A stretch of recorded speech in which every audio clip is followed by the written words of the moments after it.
Hi, everyone. Thank you so much for joining today's webinar. My name is Julie. I'm the Senior Director of Customer Success here at Broadloom.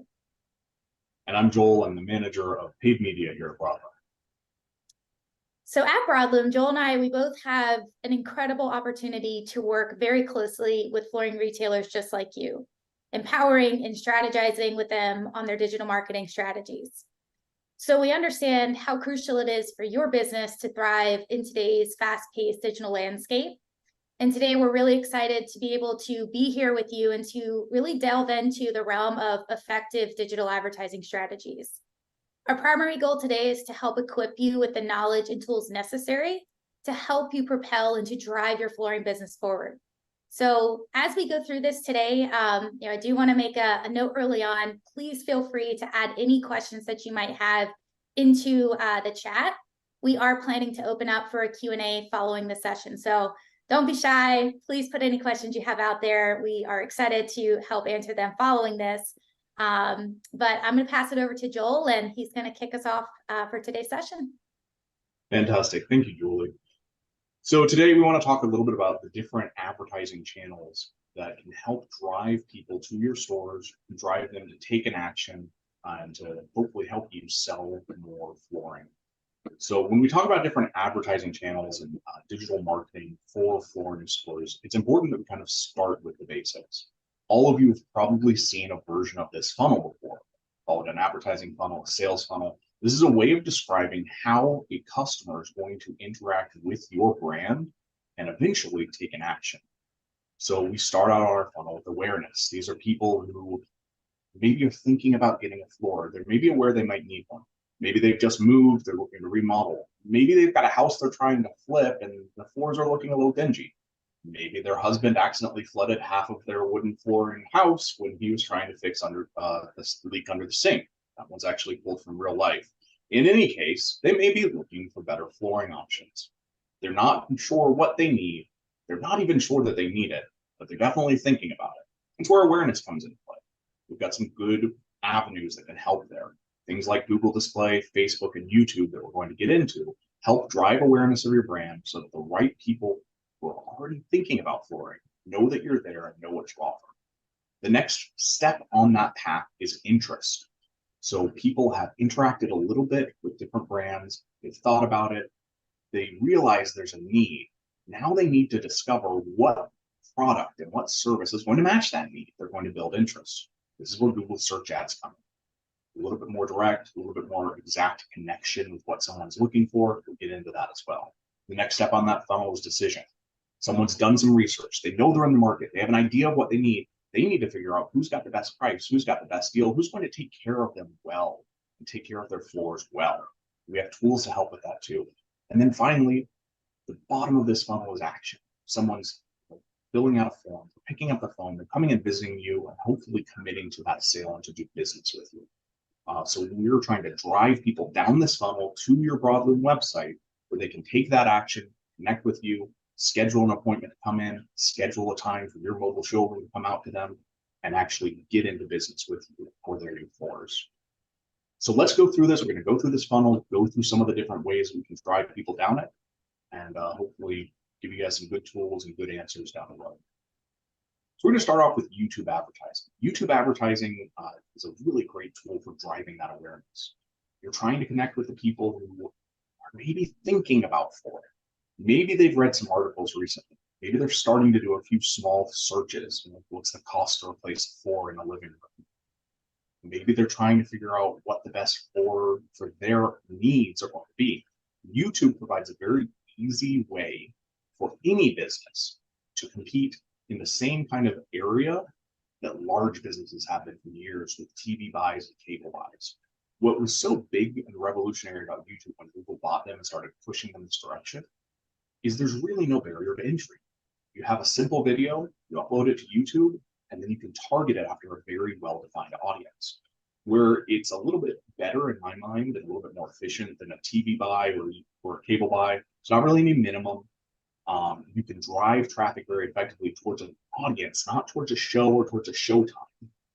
So what do we mean by that audience? Well, Google lets us target things like people who are thinking about buying flooring, people who've just moved or they're thinking about moving, People who are of a certain age, or maybe they own a house more rather than renting. People who are in a higher income brackets, they have the ability to actually buy nice floors for their house. We can also target after specific types of content. So what about people who are looking up DIY remodeling? What about people who are thinking, I can do that click laminate for myself. How do I do that? We can connect with those people. And so one of the big things that sets YouTube ads apart from other ad channels that we might use is a video is different. It's a different kind of media than an image ad or a text ad. It's different because it can connect to emotions in a way that a simple image or a set of text can't. It really sets it aside as a channel.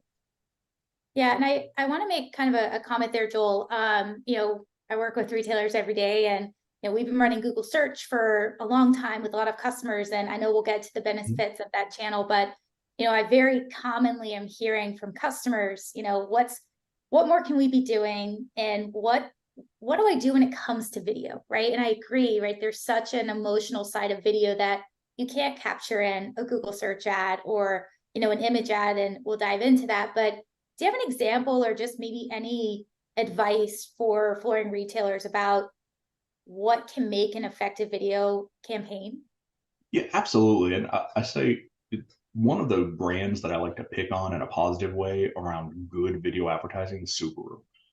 So what do I mean? What do I mean by that? Well, we've all probably seen the Subaru ads, and when you see a Subaru video ad, you're not seeing them talk about the number of cup holders or how fast the engine is or even the gas mileage. What you're seeing is an emotional message, something like, man, my daughter's driving her first car. She got in an accident, but I know it's okay because she was driving a Subaru and they're safe and I kept my kids safe. We're sending our son away to college for the first time. We're not worried about him because he's taking the family Subaru. We know that he's going to be all right because he's driving that. And that car's been with us for so long. It's been with us through thick and thin. And that's why we're sending our son in a Subaru. And so it's not actually giving these technical details. We're not seeing a spreadsheet with all of the specs. It's pulling on our heartstrings and connecting with us on that level. So how can a flooring store do that? One way I've seen it really efficiently is you get a really happy customer and you get a video testimonial. They talk about how these floors changed their kitchen.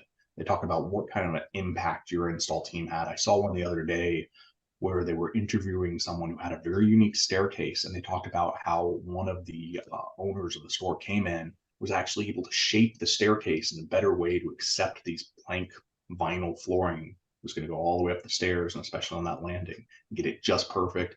I'd never seen somebody work with that before, and you never even know that their staircase had been altered by this team because of what a good job they did. You put that together, that's going to connect with somebody on an emotional level. Remodeling is stressful. It's hard. Nobody really wants to do it. What they actually want is the nicer house. Show them that it's easy through what your customers have already done. Show some examples of your work. Show some happy customers. You're going to get that same kind of Subaru effect. I love that. Yeah, I love that. And I think that, I think capturing that in a summary, it's storytelling, right? It's getting your brand out there, sharing those testimonials, and putting your competitive advantage out there and doing it in a way that you can tell a story that's relatable. So I love that example. And I can't lie, the Subaru videos and commercials, they get to me too. So now, how do we know that a YouTube ad is successful for your business? There's a couple different things. We want to look at the number of views that you're getting, how many eyeballs are on those ads. And another place where YouTube just really shines where other video media may not. YouTube only counts a view if someone's watched 15 seconds of your ads. This is amazing because it actually means you get 14.99 seconds of free advertising for anyone who sees that video. You've all seen it on YouTube. You have a little countdown to skip. Everyone has to watch 5 seconds. They can close the site or they can watch those 5 seconds. What kind of messaging can you put in those 5 seconds for free before Google charges your budget? Great question. Put in enough to disqualify someone from watching the rest of your video. Let them know what you're doing, why it matters. Maybe let them know why you're special. Try to connect with them as much as you can. Try to get them to skip the video if they're not the right person at the right time. Makes your budget go a little bit further towards the right people. After a year of running YouTube ads across a good swath of customers, we see about a 4-cent cost to get that view of 15 seconds. We see most people are viewing through 23% out of the first people who see it. That means 75% of the people who are seeing the ad aren't costing us any money. It's huge. They're not costing you any money. We do see about 22%, 21.22% of people will view all the way through the video to the end to see the full message. Another secondary KPI, a sign of success we see out of this, we see clicks. We don't expect this to drive clicks the same way some of these other channels do, but when clicks are driven, they're driven at a very efficient price. We average just a little over $1. That's typically more efficient than you're going to see from other channels. Display comes close and sometimes beats it. Facebook and Instagram can come close and sometimes beat it too. Good things to think about YouTube. Easy point of entry, a good way to connect with your customers when you need to drive awareness of who you are, what you do better than anybody else. And when you're promoting a specific special. The next thing we're going to get into is Google display ads. We're still at the top of that funnel. We're still on the awareness. So how does a Google display ad differ from a YouTube ad? What else does it do in the awareness side? Well, Google display ad is primarily going to boost traffic to your website. We're getting your messaging in front of a customer. We're getting what makes you special, what kind of good deal you have going on in front of a customer. And I like to use this particular customer as an example. They're in a very high traffic market. They have a lot of new construction going on. They have a lot of people who need those countertops, whether they're remodeling to sell their home, they want to raise the value a little bit, or whether they're actually building a new house, they want it to look really nice. But one thing this customer puts in front of every single person using their display ads is their turnaround time. 7 days. They can template out a project, get it signed off, and complete it in 7 days. Now, the reason they push that, their biggest competitors in the market have a 30-day turnaround because there's so much business. So they may not be the cheapest game in town, but you're going to get the best counters, and you're going to get it quickly. You need a quick project, you're trying to get that house on the market fast, these are your guys. And not everyone who sees that ad is going to be there in that minute. What we're doing is we're putting it in front of people who are starting to get in the mindset where they need this service, where they need a new floor. In this case, they do a little bit more countertops than floors, where they need that countertop. And we want to be there so that when they commit, when they start taking action, they start doing research, they know about this particular reason to work with this particular store. Hey, Joel, so on this with Google Display, can you maybe provide some examples or just some clarity around where these ads are seeing? So I just know that's a pretty common question. So do you have any examples there? Yeah, absolutely. And I want to start by backing away from the question. It's a really big one. So it'd be almost impossible to provide a holistic list of where these ads show, because they're showing on what's called the GDN, the Google Display Network. That network is tens of thousands of websites, if not hundreds of thousands. It's curated by Google to make sure they're protecting your brand and they're protecting where their ads show, our ads show through their network. Now, all that said, there are some specific places that Google will show these ads more than others. One really big one is in your Gmail inbox. If you've ever seen that little banner at the top of your inbox that says sponsored, that's a Google Display Network ad. You can click into it, you can see all these different options. If you're ever searching in YouTube, Google owns that. It's free inventory space for them. They're just billing themselves. So they're going to serve a lot on there too, and they get good results from it. You're searching on YouTube. YouTube is one of maybe the fourth largest search engine in the world. People don't think about it that way. You're searching on YouTube, you're searching something flooring related, Google can show that ad right underneath as a static image above the search results. Now, at the same time, you're going to show on other websites. So maybe something like your local news station. You're going in to check a story about a cougar that was seen roaming the neighborhood and somebody's dog is missing. You may see an ad near that. Better yet, you're looking at an ad about how to build an efficient home, a green home. And it talks about how certain types of flooring can reduce your carbon footprint, or something trendy like that. Maybe it reduces the cost of heating your home. I'm not really sure, but I think there are products out there like that for flooring. You could see your ad inserted next to it because it's talking about flooring in an article. Or maybe it's an article about the housing market and how it's a really hot housing market in your neighborhood. There's a lot of homes going into inventory and moving. There's a lot of people moving in. Well, if we've categorized these ads to go after somebody who is thinking about moving, they're thinking about remodeling their home, your ad can appear beside that article. We've already got the person in the mindset. Now we're just feeding them. Oh, and by the way, we're in your neighborhood and we do this. you want to think about it down the road, we're here for you. So it's a big question, shows on a lot of sites, and Google changes the sites that it shows on a monthly basis at a minimum. There's a lot of them out there. You can even go Google and Google, what are some websites in the GDN network or GDN? You'll get some different results. But primarily it's going to show on some Google properties, and on websites, Google's curating that good content related to your ads. That's awesome. Yeah. And I think that speaks to, being at the beginning of that buying funnel and doing your research, just starting to explore your options.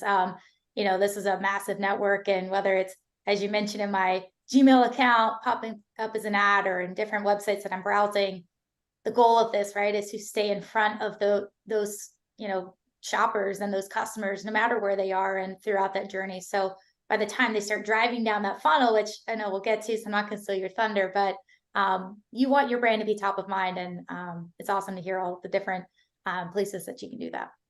Absolutely. And it's not just the customers. We want to get in front of pre-customers here too. In a lot of ways, a tool like a display network ad, it's actually building your funnel from the beginning.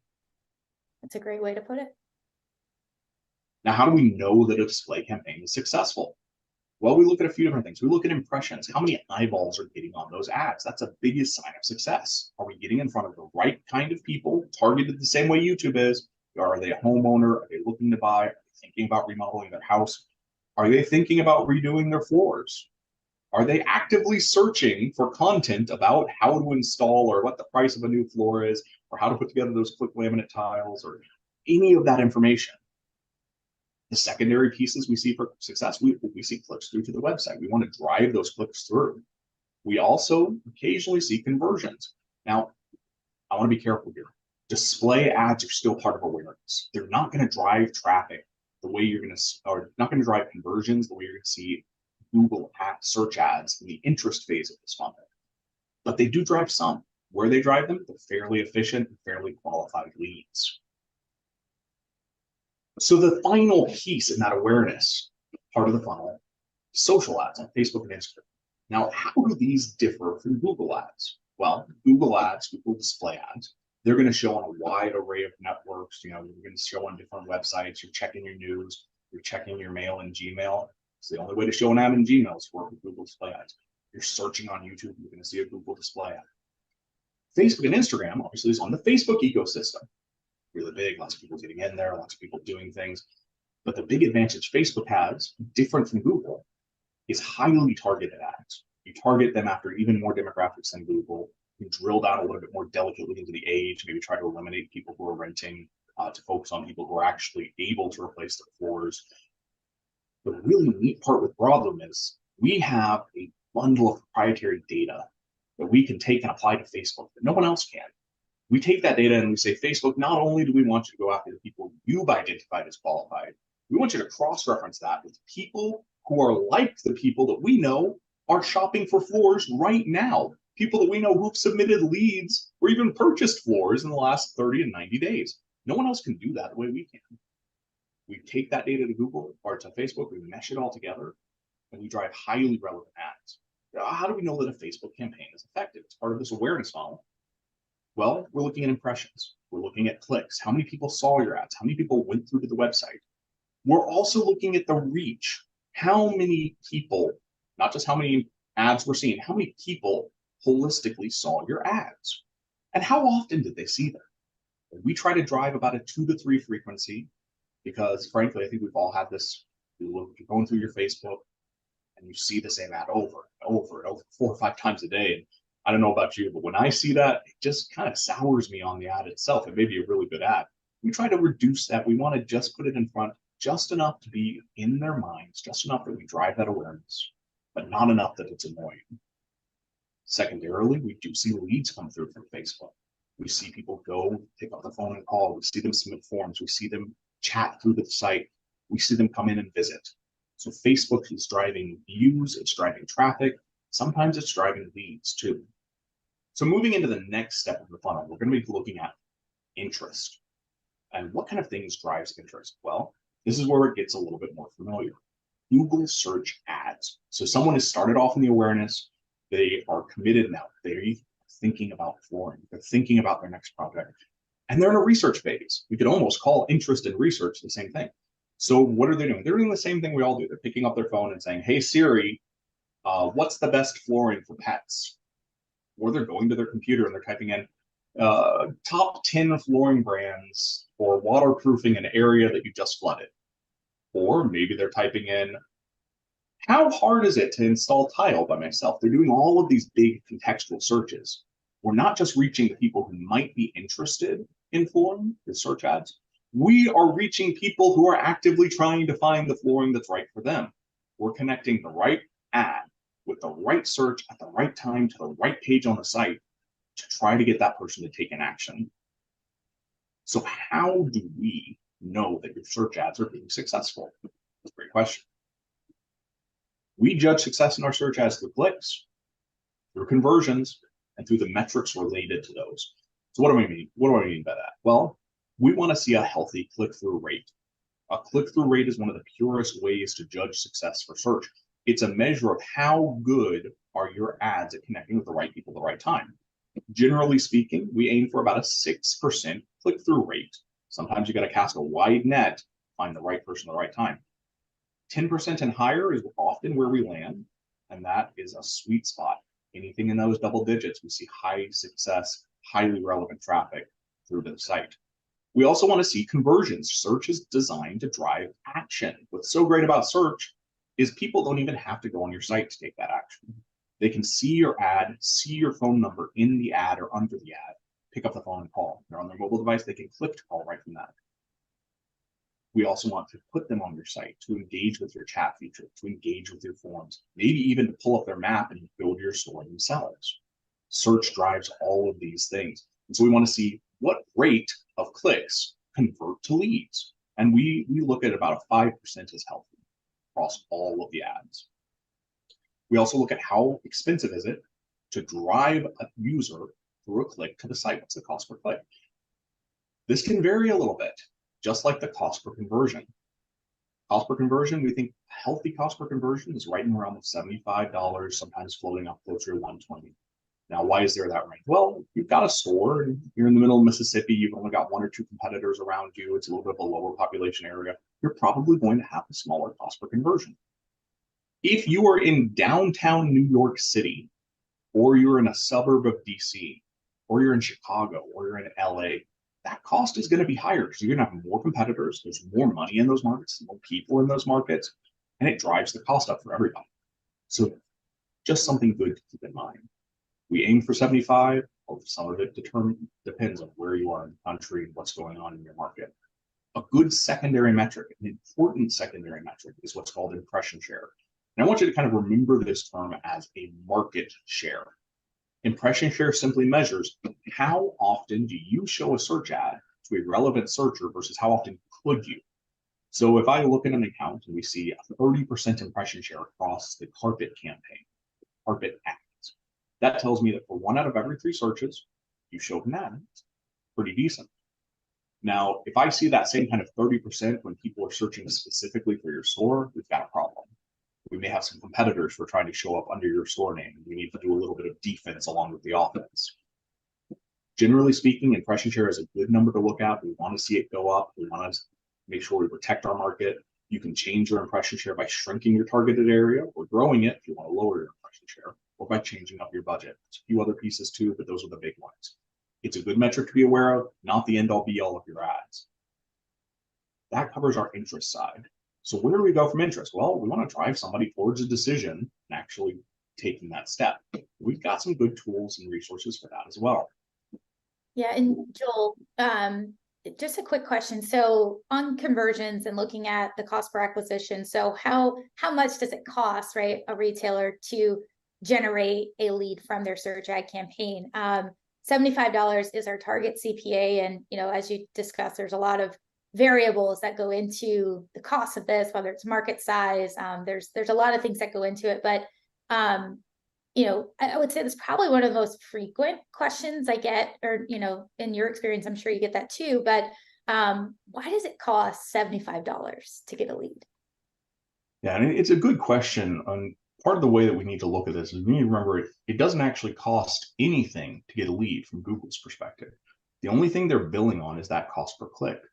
So if you need 100 clicks to get a lead and you're paying $2 a click, which is a pretty good rate for flooring clicks, you're going to end up with a $100 cost per lead.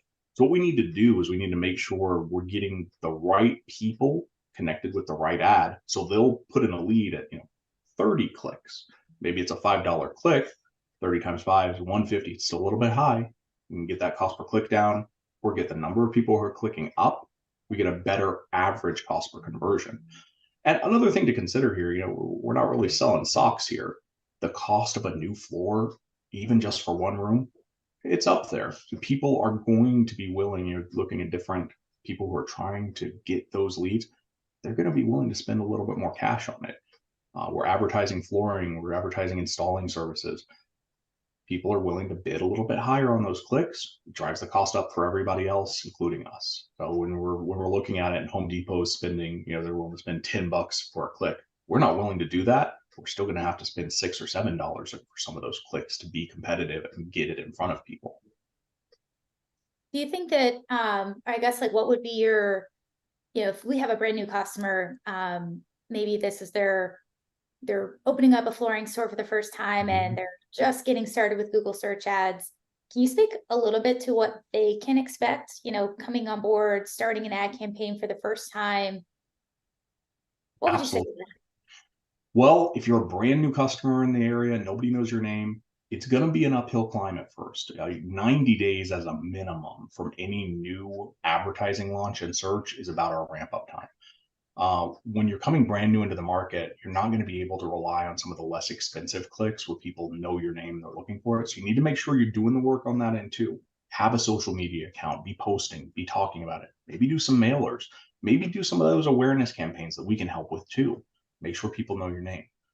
But it'll take some time before people see your ad and engage with it.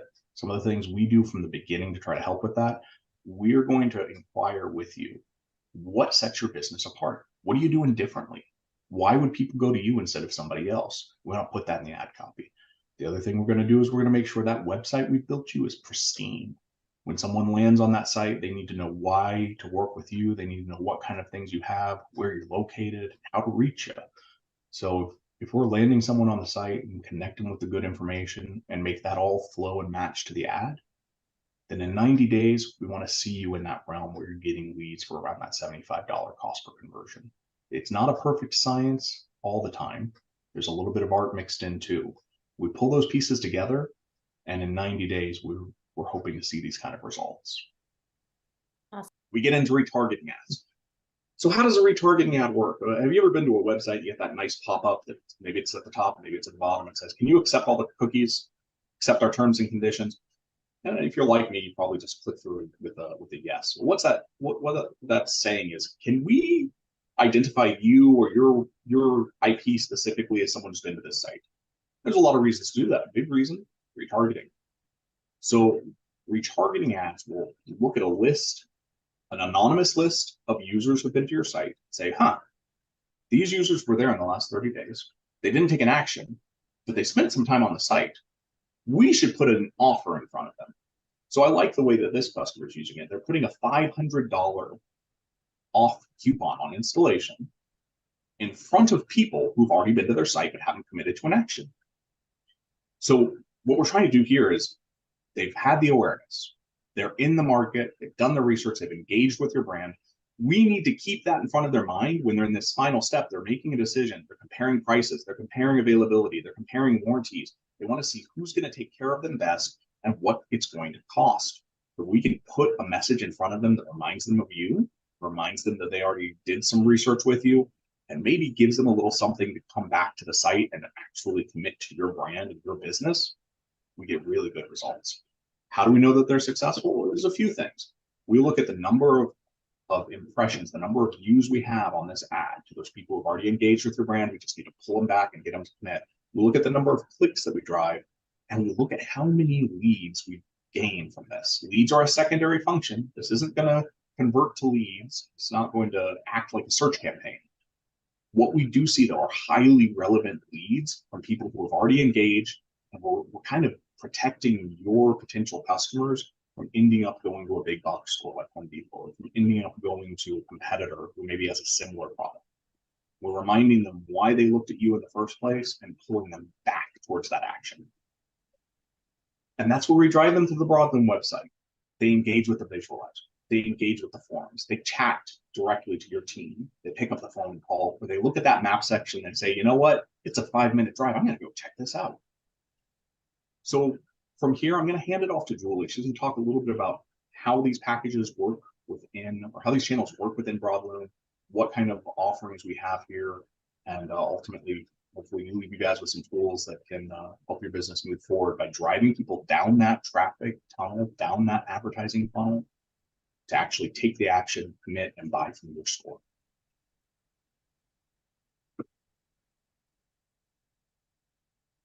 That's on mute. Okay, try that again. Awesome. Thank you, Joel. That was wonderful. And, just as we conclude more of that educational segment of today's webinar, I hope, and I know Joel hopes, that you really gain some valuable insights into the world of effective digital ad strategies, and specifically, for you as a flooring retailer. So to close this out, again, as a reminder, we will open up for QA here in just a minute. So please, if you have questions, Joel went over a lot of really great things, please drop them in the chat. But here at Broadloom, we are very committed to helping to empower our retailers to excel in the online marketplace. So we're excited to share. You can see here on your screen, we actually have some exciting new enhanced managed ads packages that are here to help you take your business to the next level. So everything that Joel went over, from Google search to Facebook, YouTube, retargeting, display, we're able to offer all of those channels to you and to work with you individually to make sure that we're putting together a strategy that's effective for your flooring business and to help you achieve the results that you're looking for. We work with businesses of all sizes. We work with businesses that are just starting and getting out of the gates. And, we're working with customers who have been around for the last 30 years. And we're committed to partnering with you to help you reach those goals. So again, thank you guys for joining us today. We are excited to open up for Q&A. And both Joel and I and Jeff Bieber, who you might have seen if you've been a part of Webinar Wednesdays, he'll also be joining us. And we are excited to answer some questions for you guys. If you have questions following this, we will be sending out some information, but you can always reach out to your account manager and they can help you out with this as well.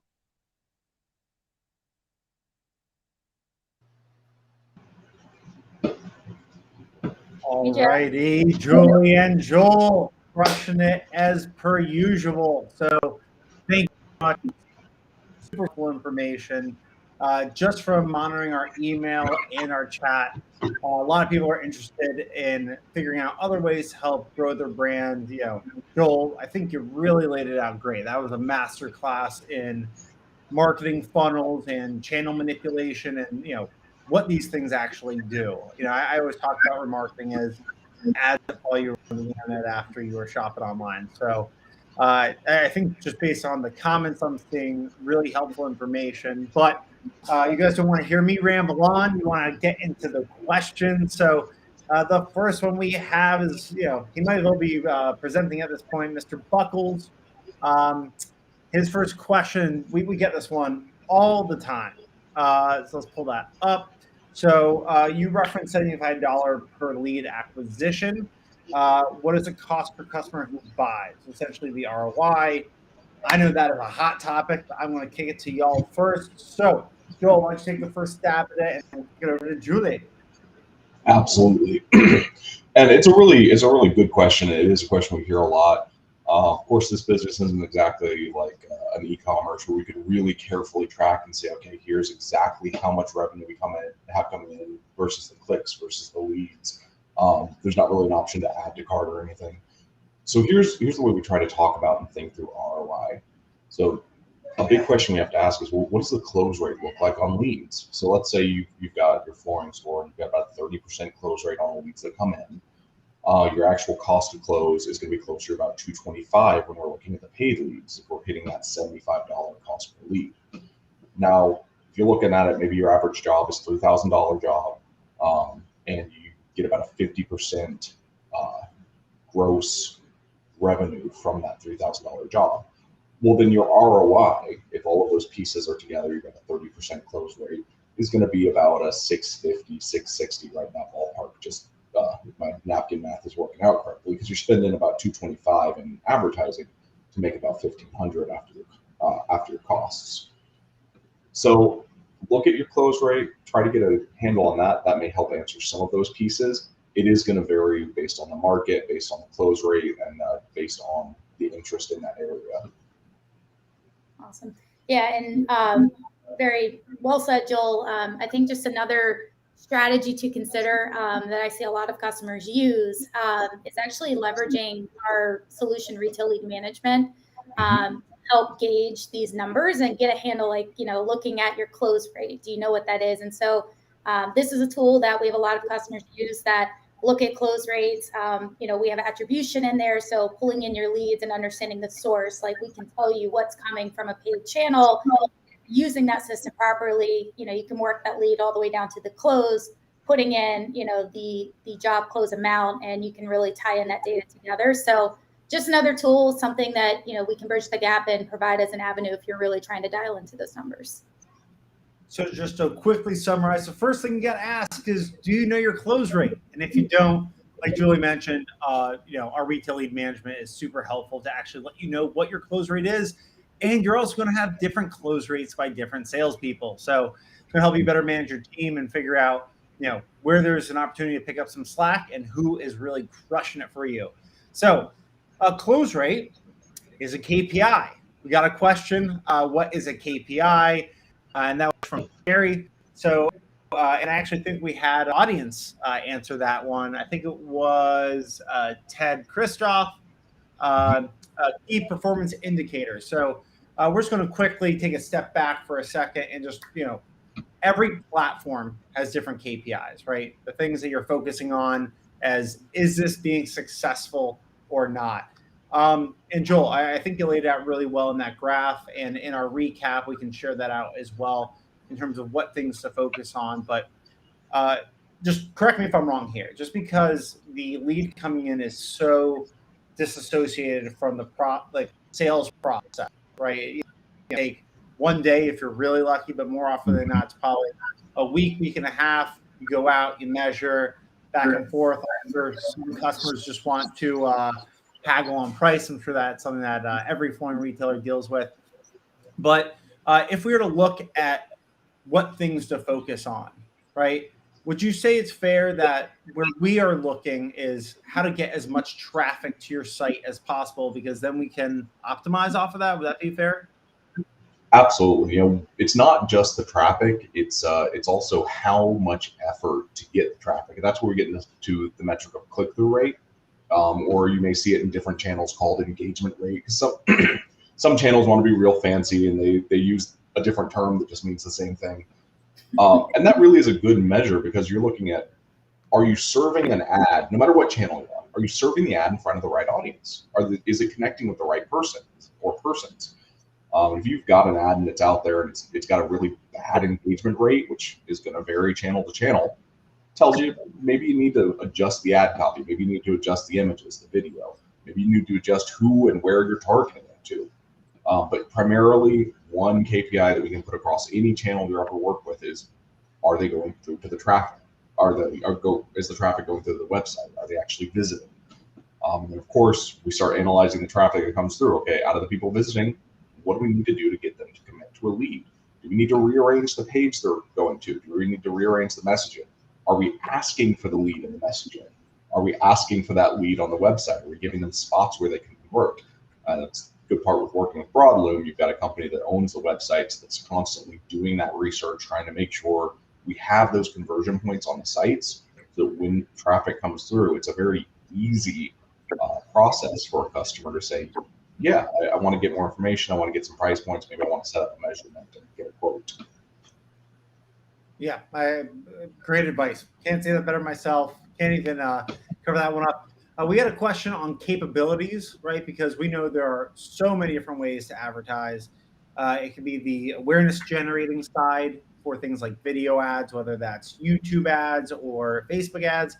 So the next question was, what can Broadloom help with? We work with over 3,000 foreign retailers. Which of these functionalities do we have in-house? I believe that was from Jay's Flooring out in Washington. So, Julie, I want to you. Does Broadloom offer YouTube ads? Yes, we're really excited. So the last slide there that I was talking through, we are launching some enhanced managed ads packages. This has been a highly requested channel from a lot of our customers that we've worked with. And so everything that Joel went over, YouTube ads, display, Google search, remarketing, and Facebook, we're able to help set you up and strategize with you across all of those channels as of today. All right. I mean, straight and easy on that one, and a perfect segue into Anzor's question. So, outside of minimum advertising budget, what is the actual recommended monthly budget for best results? I have an idea about this one, but again, I want to say stuff, and then these two are going to shoot me dagger eyes. So, Joel, I'm going to kick this one over to you. I'm going to say anything, Joel. It's the floor is yours. So this is an interesting question, and again, this is one we definitely get a lot, and it's one that is best answered on an individual level. So just to give you an example, we work with dealers all across the U.S. and Canada. If I've got a dealer who is in the middle of Mississippi, and there's two competitors near them, and the closest city to them is 30 miles away, their budget's going to look a lot differently than a retailer who's out in what's that suburbs of DC? Baltimore? I think I'm thinking of Baltimore. It's expensive there. Working with somebody who's in the middle of New York City, it's expensive. LA, it's expensive because there's more competitors. There's more money in those areas. People are willing to pay a little bit more.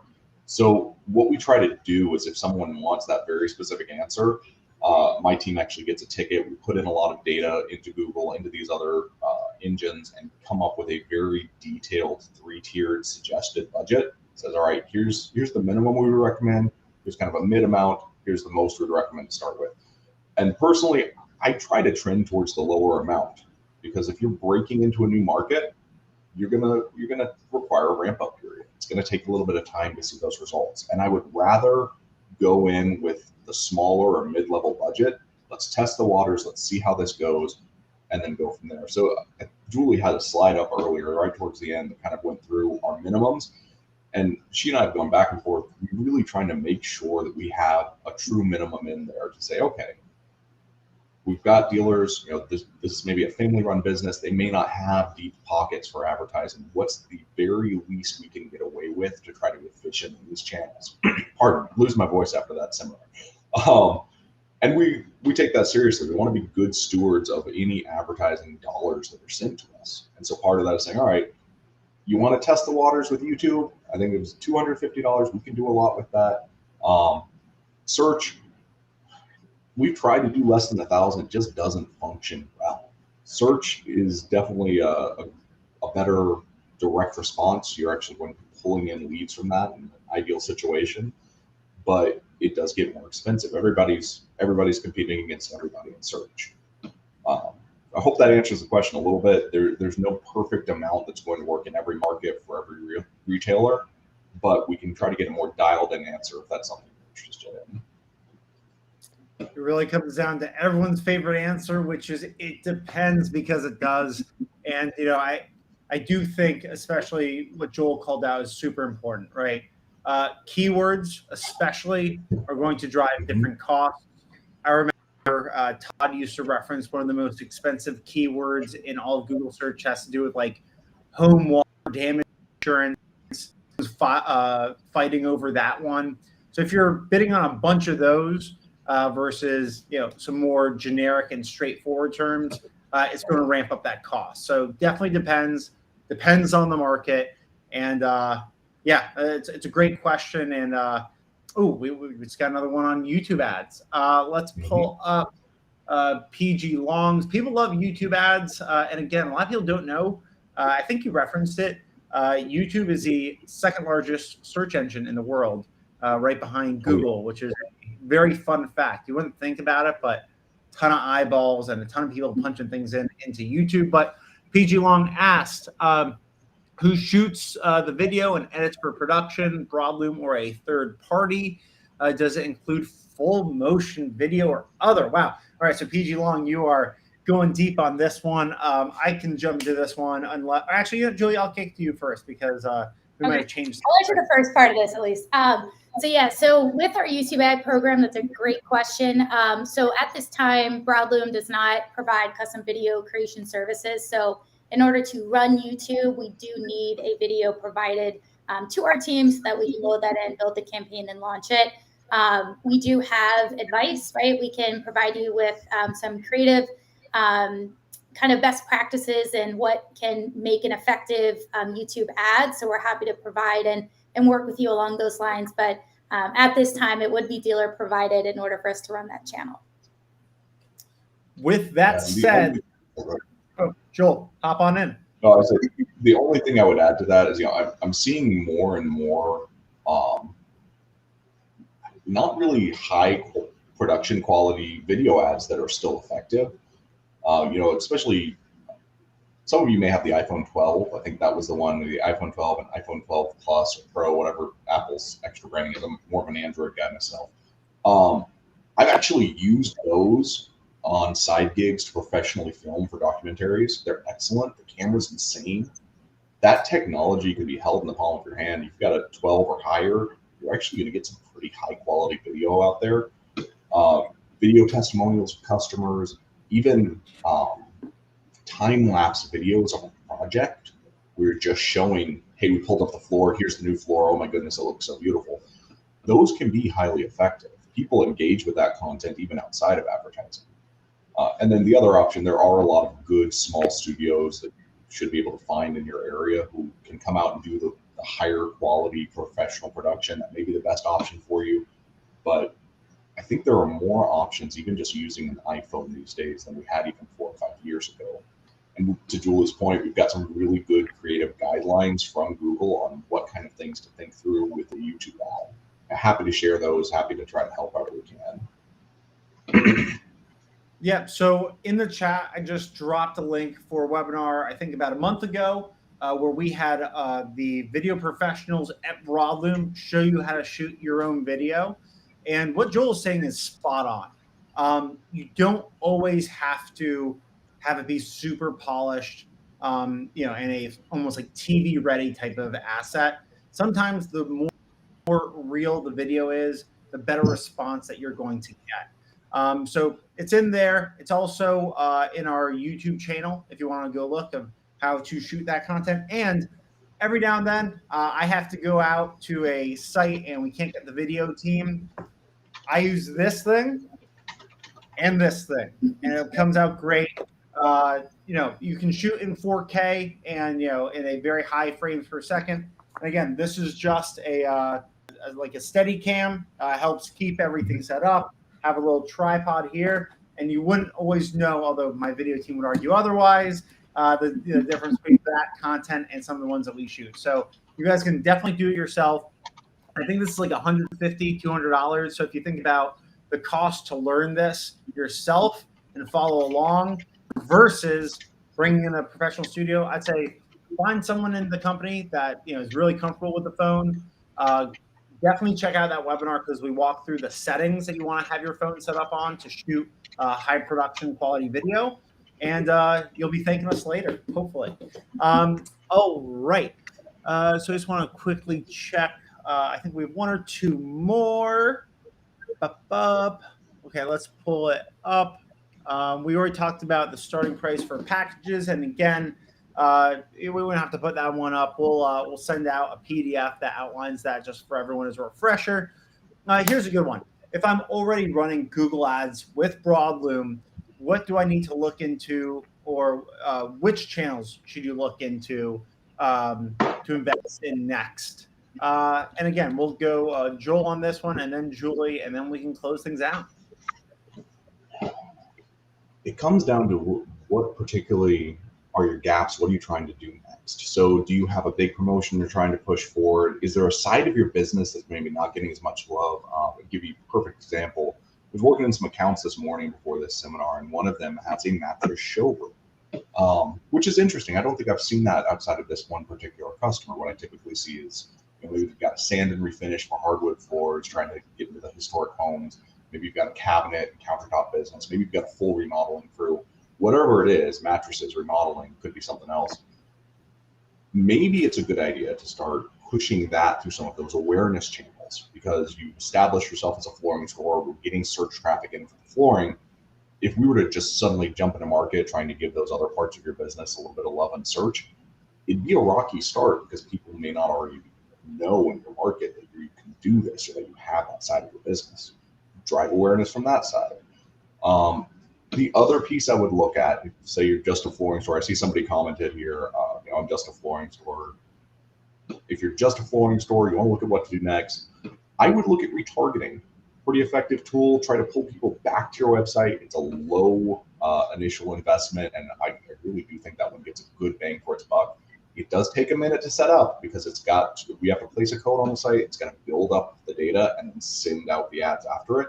Make sure your messaging is on point and you're giving people a reason to come back, just like the example we use. If I had to just pick one out of a hat based on what I see that works, and you're just doing flooring, remarketing is a pretty easy one to get into. Not a lot of investment and time on your end. You just need to tell us what kind of things to offer, what kind of special to use. It's not a very big dollar investment, but it can get some really good results. And I don't know if we spoke to this in the seminar. We do have a dedicated team here that will make those nice visuals sized correctly for any of our platforms if it's just a static image. Yeah, so at least from what I remember, is retargeting is going to, it's not going to help you expand your pool here, but you're going to find a more highly qualified individual because they've already engaged or at least visited your website. So not going to help with scale, but definitely going to help you with conversions there. Julie, I saw you. Well, yeah, I was just gonna chime in. Joel, yes, you're spot on, and I would recommend the same thing. But if you want help, right, individually talking about your business, what are your goals? What are you really trying to accomplish?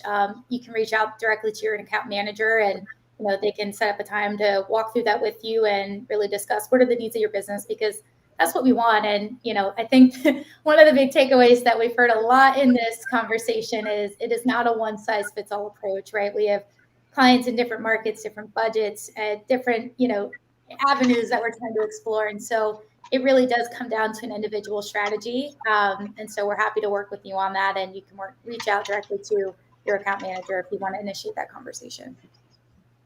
And I'm a liar. I said it was the last question. We got one more. Anzor, and I can just quickly hop on this one. Oh, it just flashed up for a second. Here we go. We're back. My flooring business does more than just floors. Can Broadloom help with those services? You know what? I almost think we could all answer this. Yes, we can, especially in search, right? We can expand the keywords for what you service in your area, Anzor. So if you don't work with us yet, definitely head over to the website, sign up for a demo, and someone will walk you through that process. But a lot of our clients do many different things: cabinetries, windows, refinishing, area rugs, although I guess that's technically still flooring. So whatever you have, we can definitely help you on that front. Now, some of the numbers that these two talked about will change some of those costs in terms of, if you are doing that water flood insurance that we referenced. I think Todd used to say it was like $1,500 a click or something crazy high like that. So definitely reach out. Our team can help you on that front, but I know we're almost up on time, so let's give it up. Big round of applause for Julie and Joel. Crushing it. Super helpful information, guys. Really excited about this new offer. I know we've had retailers ask us time and time again, I want to expand my base. I want to get in front of more customers. Where should I go? And, now we finally have a service to help them get in front of all those qualified flooring shoppers. So I really appreciate the insights that you guys provided today. If you guys have any other questions, please respond to any of our emails. Our team is always around, ready to answer them and connect you with the right person. And we will be back next week with a very special webinar featuring one of our partners, Centricity. We're actually going to have a trivia game with prizes on that. They're a accidental damage coverage business, and they're going to show you how to increase those average ticket sizes significantly. But we're also going to have some fun while we're doing it. So looking forward to seeing y'all. I believe it is August the 2nd. 1 week turnaround, but we're ready to rock. So we'll see you then. Again, thank you, Julie. Thank you, Joel. And everyone have a wonderful day. Bye, guys. Thank you.